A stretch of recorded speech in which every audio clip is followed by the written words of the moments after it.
Good morning, children. How are you? Fine? Okay, let's start social science class. Last class we have discussed the first portion of the Russian Revolution. That's the February Revolution we already discussed. That's the course of the February Revolution was Russian Revolution basically led by the workers, and the workers inspired by different people, different sections of people. That's inspired by the writers, inspired by the Marxist ideologists like Karl Marx, Patrick Engels, etc. And finally, based on the Marxist ideologies in Russia, there was formed a new party. What was the name of that party? There no. Social Democratic Workers Party. Social Democratic Workers Party.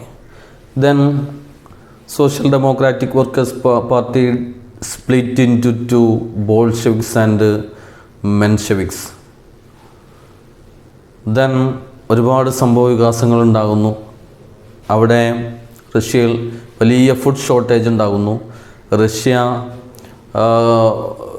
Legislative അസംബ്ലിയായ ഡ്യൂമയുടെ എതിർപ്പിനെ അവഗണിച്ച് ഒന്നാം ലോക മഹായുദ്ധത്തിൽ പങ്കെടുക്കുന്നു. ധാരാളം soldiers കൊല്ലപ്പെടുന്നു. അങ്ങനെ ഒരുപാട് സംഭവ വികാസങ്ങൾ റഷ്യയിൽ ഉണ്ടാകുന്നു. അവസാനം റഷ്യയിൽ വർക്കേഴ്സിൻ്റെ വലിയ സമരം ഉണ്ടാകുന്നു. ആ സമരത്തോടൊപ്പം സോൾജിയേഴ്സും കൂടി ചേരുന്നു. സോൾജിയേഴ്സിന് അതിലേക്ക് പ്രേരിപ്പിച്ചത് ഒന്നാം ലോക മഹായുദ്ധത്തിൽ അവരനുഭവിച്ച വലിയ ബുദ്ധിമുട്ടുകളായിരുന്നു. സോൾജിയേഴ്സ് വർക്കേഴ്സിൻ്റെ ഒപ്പം സമരം ചെയ്യാൻ അവരെ പ്രേരിപ്പിച്ചു. വർക്കേഴ്സിൻ്റെ ഓർഗനൈസേഷൻ അറിയപ്പെട്ടിരുന്നത് എന്ത് പേരിലായിരുന്നു? Soviets ആയിരുന്നു അല്ലേ? Soviets. There were number of Soviets were formed in Russia to protest against the autocratic rule of the Tsarist emperors. And finally, the then ruler Nicholas II was thrown from power, and Alexander Kerensky became the leader of the provisional government, and this incident was known as February Revolution. And following this a group of Soviets എന്ന് നമുക്കറിയാം, organizations of workers അല്ലേ? A group of Soviets did not approve the provisional government. അതിനുശേഷം ഉണ്ടാകുന്നത് ഈ provisional ഗവൺമെൻറ്റിനെ did not approve by some of the Soviets, a group of Soviets. And on that time, Vladimir Lenin, who was in Switzerland, he came to Russia and strongly opposed the provisional government, and he argued that entire power should be transferred to the Soviets if they were to realize the aims of the revolution. What is the aim of the Russian Revolution at first time? എന്തായിരുന്നു? ഇത് തന്നെയാണോ അല്ലേ? എന്താണ്? എല്ലാ അധികാരങ്ങളും വർക്കേഴ്സിന് വേണം എന്ന ഒരു ലക്ഷ്യമായിരുന്നു റഷ്യൻ റവല്യൂഷൻ്റെ തുടക്കത്തിലുണ്ടായിരുന്നത് അല്ലേ? അപ്പോൾ Vladimir Lenin argued for what? എല്ലാ അധികാരങ്ങളും വർക്കേഴ്സിന്, സോവിയറ്റ്സിന് വേണമെന്ന് അദ്ദേഹം ആർഗ്യൂ ചെയ്തു. And he strongly opposed the provisional government led by Alexander Kerensky. And Bolsheviks and Soviets supported Vladimir Lenin for his argument. What was his argument? He argued that the entire power should be transferred to the Soviets, and if they were to realize the aims of revolution, and they propagated that only proletarians workers workers' government could eradicate centuries economic backwardness and inequality existing in Russia. റഷ്യയിൽ നൂറ്റാണ്ടുകളായി നിലനിൽക്കുന്ന economic backwardness, അതുപോലെ അസമത്വങ്ങൾ, inequality, അതൊക്കെ eradicate ചെയ്യാൻ എന്തിനു മാത്രമേ കഴിയൂ? A പ്രോലറ്റേറിയൻസ് or A workers ഗവൺമെൻറ്റിന് മാത്രമേ അതിന് സാധ്യമാവുകയുള്ളൂ എന്ന് ലെനിൻ അടക്കമുള്ള ഈ ലെനിൻ്റെ നേതൃത്വത്തിലുള്ള ഈ സോവിയറ്റ്സ് എന്ത് ചെയ്തു? രാജ്യത്താകെ പ്രൊപ്പഗേറ്റ് ചെയ്തു, അവർ പ്രചരിപ്പിച്ചു. And they put forwarded some demands like withdraw Russia from first world war. അല്ലേ, ഫസ്റ്റ് വേൾഡ് വാറിൽ തുടങ്ങി വെച്ച ഫസ്റ്റ് വേൾഡ് വാറിൽ റഷ്യ പങ്കെടുത്തിരുന്നു. അപ്പോൾ അതിൽ നിന്ന് വിഡ്രോ ചെയ്യണം. മാത്രമല്ല, seize the lands own by the landlords and distribute this land among the farmers and make farmers public property instead of private property. The factories made എന്താക്കണം? The factories make public property. These were the demands put forward by the Soviets under the leadership of Vladimir Lenin. What were the demands? One is withdraw from First World War, then seize all the lands owned by the landlords and distribute these lands to the farmers. That's another one. And the third one is make factories public property. പൊതു സ്വത്താക്കി മാറ്റണം ഫാക്ടറികളൊക്കെ. മാത്രമല്ല, ഈ land ലോഡ്സിൽ കുമിഞ്ഞുകൂടിയിരുന്ന ഈ ഭൂമിയൊക്കെ പിടിച്ചെടുത്ത് ഫാർമേഴ്സിന് distribute ചെയ്യണം എന്നായിരുന്നു മറ്റൊരു demand. വേറൊരു ഡിമാൻഡ്, ഒന്നാം ലോക മഹായുദ്ധത്തിൽ നിന്ന് റഷ്യ എന്ത് ചെയ്യണം? പിൻവാങ്ങണം. These were the demands put forwarded by the Soviets under the leadership of Lenin. And finally, in October 1917, the Bolsheviks organized an armed rebellion against the provisional government.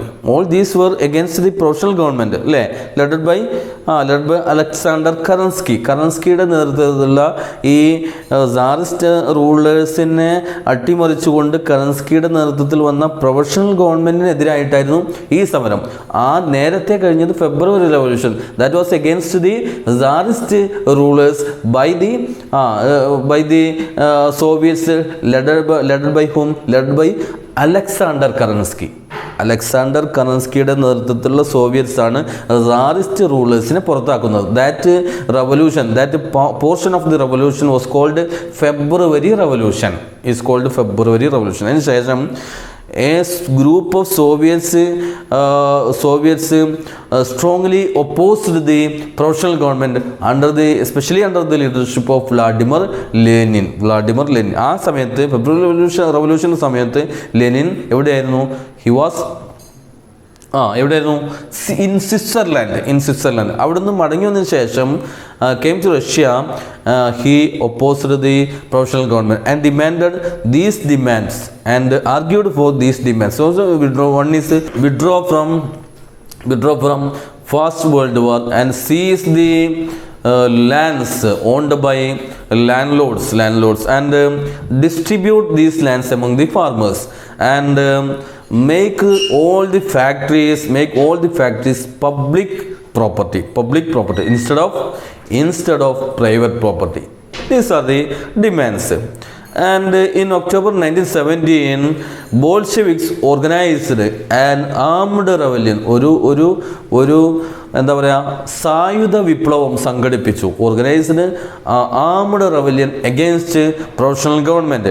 കറൻസ്കി fled from the country and Russia came under the control of Bolsheviks under the leadership of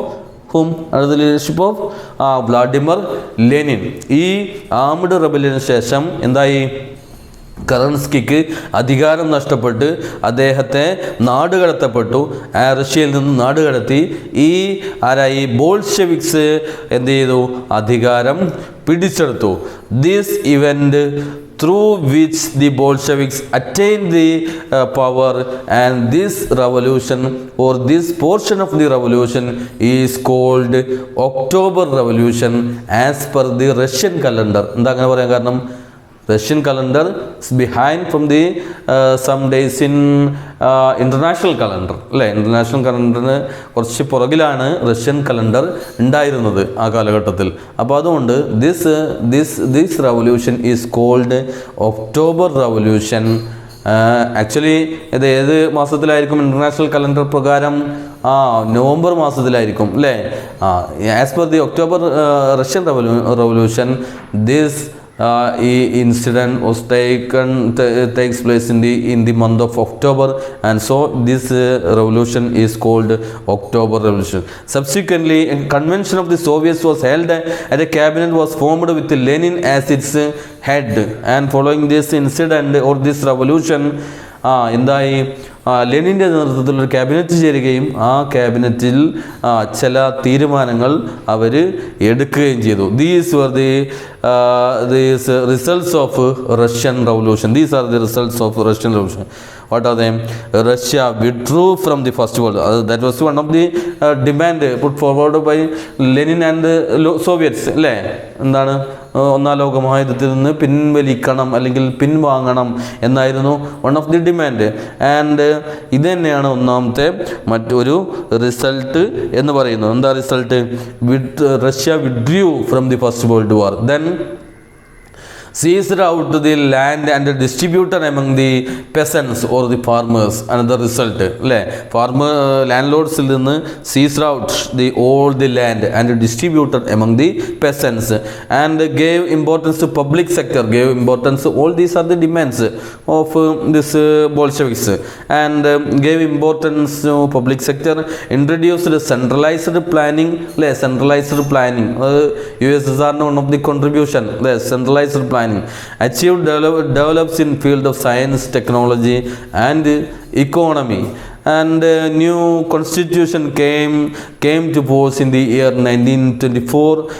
Union of Soviets Socialist Republic was formed by consolidating different Soviet republics അല്ലേ. എന്ത് form ചെയ്തു? USSR, റഷ്യക്ക് പകരം USSR എന്ന് പറയുന്ന എന്ന പേരിൽ ഒരു പുതിയ സോഷ്യലിസ്റ്റ് രാജ്യം ഫോം ചെയ്തു. Spread the socialist ideas all over the world. എന്താ സോഷ്യലിസ്റ്റ് ഐഡിയാസ് എന്ന് പറഞ്ഞാൽ? All the means of production controlled by the public. Government എല്ലാ പ്രൊഡക്ഷൻ ഉൽപാദക വസ്തുക്കൾ മീൻസ് ഉൽപാദനത്തിന് ആവശ്യമായ എല്ലാ ഘടകങ്ങളും factors of production owned by the public അല്ലേ. ഉൽപാദക ഘടകങ്ങളൊക്കെ ഏതൊക്കെയാണ് ഉൽപാദകങ്ങൾ? Factors of production, land, labour, capital and organisation. All these owned by the government. That is socialism. ഈ തരത്തിലുള്ള ഒരു സോഷ്യലിസ്റ്റ് ഗവൺമെൻറ് ഈ റഷ്യ മാറി. ആ റഷ്യ പിന്നീട് അറിയപ്പെടുന്നത്, പിന്നീട് തകർന്നു പോകുന്നുണ്ട് റഷ്യ. ആ Russia after the revolution which was known as USSR. എന്താണ്? Watts the expansion of USSR? Union of Soviet Socialist Republic. Union of Soviet Socialist Republic അല്ലേ. ഇന്ത്യ അതിൻ്റെ കോൺസ്റ്റിറ്റ്യൂഷൻ ഫോം ചെയ്തപ്പോൾ സോഷ്യലിസ്റ്റ് ആശയങ്ങളൊക്കെ കടമെടുത്തത് ഫ്രം USSRൽ നിന്നാണ് അല്ലേ. USSRൻ്റെ മാതൃകയിൽ നിന്നാണ് കടമെടുത്തത്. പക്ഷെ ഒരു പക്ക സോഷ്യലിസ്റ്റ് ഗവൺമെൻറ്റായി USSR മാറുന്നു under the leadership of Vladimir Lenin. That is under Bolsheviks അല്ലേ.